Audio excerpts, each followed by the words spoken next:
นองการพลีสมังสมารุเปรียงดอมเมียนเปรียบเพียสัมมาสัมปทตรงรัตตรงเยียนตรงเมียนเสรัยการปิดថ្ងៃទី2ខែ2ឆ្នាំ2026នេះគឺខ្ញុំបានទៅចូលរួមកម្មវិធីបុណ្យមាឃបូជាដែលជាពិធីបុណ្យមួយដែលមានសារៈសំខាន់នៅក្នុងព្រះពុទ្ធសាសនាយើងគ្រប់គ្នាសុទ្ធតែដឹងហើយថាបុណ្យមាឃបូជាគឺជាពិធីបុណ្យមួយដែលធ្វើឡើងដើម្បីរំលឹកទៅដល់ថ្ងៃព្រះសម្មាសម្ពុទ្ធទ្រង់ប្រកាសបង្កើតព្រះពុទ្ធសាសនាឡើងនៅក្នុងលោកដូច្នេះហើយឲ្យទៅដល់ថ្ងៃមាឃបូជាតាមទីគ្រប់វត្តអារាមគឺតែងតែប្រារព្ធពិធីបុណ្យនេះឡើងហើយមានពុទ្ធបរិស័ទចូលរួមច្រើនមែនទែនហើយថ្ងៃនេះផងដែរខ្ញុំក៏បានទៅចូលរួមកម្មវិធីបុណ្យនៅវត្តអាស្រមព្រះកុណកុដដែលស្ថិតនៅក្នុងខេត្តបាត់ដំបងហើយសម្រាប់ថ្ងៃនោះផងដែរគឺមានពុទ្ធបរិស័ទចូលរួមច្រើនមែនទែនសម្រាប់កម្មវិធីបុណ្យថ្ងៃនោះមានដូចជាស្ដាប់ធម៌ទេសនា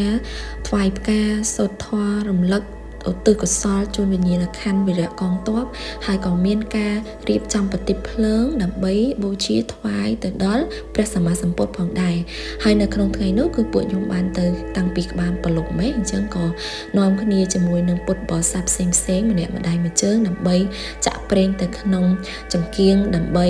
ត្រៀមដុតថ្វាយទៅដល់ព្រះសម្មាសម្ពុទ្ធក្នុងគណៈពេលដែលរងចាំក្នុងការថ្វាយប្រតិបភ្លើងពួកខ្ញុំក៏បាននាំគ្នាឡើងមកព្រះវិហារដើម្បីថ្វាយបង្គំព្រះសូមសេចក្តីសុខសេចក្តីចម្រើនផងដែរមុនពេលអុជភ្លើងប្រទីបដើម្បីថ្វាយទៅព្រះពុទ្ធពួកយើងក៏បានស្មឹងស្មាតសូត្រធម៌ដើម្បីឧទ្ទិសកុសលទៅដល់បងប្អូនវីរៈកងទ័ពដែលបានពលីផងដែរ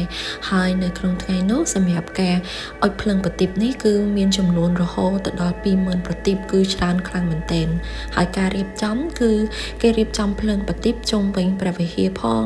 នៅខាងក្រៅព្រះវិហារផងហើយរៀបចំជាផ្កានៅខាងក្រៅព្រះវិហារផងដែរនិយាយរួមគឺប្រតិបច្រើនខ្លាំងមែនទែននៅពេលដែលតាមវត្តអារាមមានរៀបចំកម្មវិធីបុណ្យសាសនាបែបនេះក្នុងនាមខ្ញុំជាពុទ្ធបរិស័ទខ្ញុំពិតជាមានសេចក្តីសោមនស្សរីករាយនិងជ្រះថ្លាខ្លាំងមែនទែនដែលបានចូលរួមនៅក្នុងកម្មវិធីបុណ្យមួយនេះហើយខ្ញុំក៏គិតថាពុទ្ធបរិស័ទផ្សេងក៏មានអារម្មណ៍ដូចខ្ញុំដែរពីព្រោះការចូលរួមកម្មវិធីបុណ្យមាឃបូជានៅអាស្រមវត្តព្រះគុណកុដនេះគឺមានការរៀបចំបានល្អខ្លាំងមែនទែនអត់មានភាពរញ៉េរញ៉ៃទេអញ្ចឹងសម្រាប់ពុទ្ធបរិស័ទផ្សេងខ្ញុំគិតថាក៏មានអារម្មណ៍ដូចខ្ញុំមានសទ្ធាជ្រះថ្លានៅក្នុងការចូលរួមនេះផងដែរសម្រាប់វីដេអូនេះគឺមានតែប៉ុណ្្នឹងឯងបងប្អូនទាំងអស់គ្នាសូមជូនបុណ្យទៅបងប្អូនទាំងអស់គ្នាដែលបានទស្សនាវីដេអូនេះផងហើយសូមទស្សនាវីដេអូនេះបន្តទៀតគឺខ្ញុំអត់ voice over ទៀតទេគឺបន្តរូបភាពឲ្យបងប្អូនទាំងអស់គ្នាទស្សនាដោយផ្ទាល់តែម្ដងអរគុណច្រើនសម្រាប់ការទស្សនាជួបគ្នានៅវីដេអូក្រោយជម្រាបលាបាយបាយ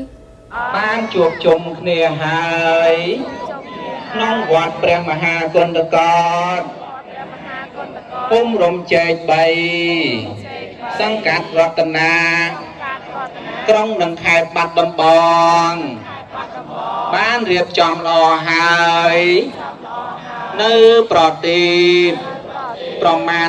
20,000ដួងសូមបូជា75,000ចឹងទៅក៏ដើម្បីបូជាគុណនៃព្រះរតនត្រ័យនឹងឯងទៅណាអត់មានដើម្បីអីទេបណ្ដាលគ្រប់អង្គគ្រប់គ្នាហើយយើងទិញបន់ជូនដល់បុព្វការីជនរបស់យើងបុព្វការីជនរបស់យើងមានមេដាបិតាគ្រូអាចារ្យសង្ឃការពារព្រះសាសនាព្រះកងទ័ពថ្លៃណា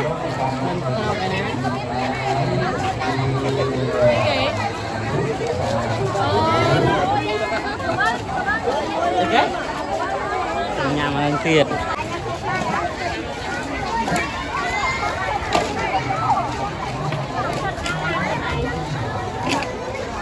ញ៉ាំដែរមក